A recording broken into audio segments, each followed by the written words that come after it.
Hello guys, Assalamu alaikum. Come back for new vlogs.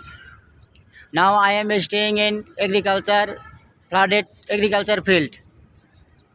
In our area, Boru rice field have been damaged by heavy rainwater, causes continuous rainfall flooded the crops fields and causes many farmers to suffering great losses.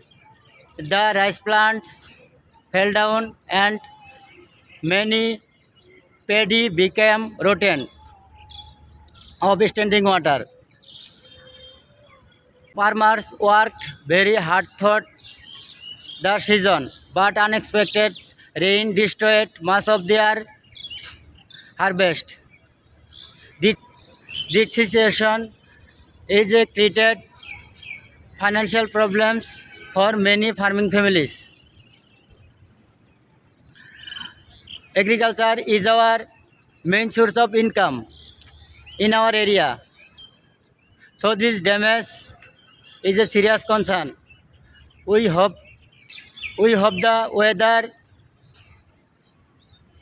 improves very soon and we want to the affected farmers proper receive proper support and helping hands.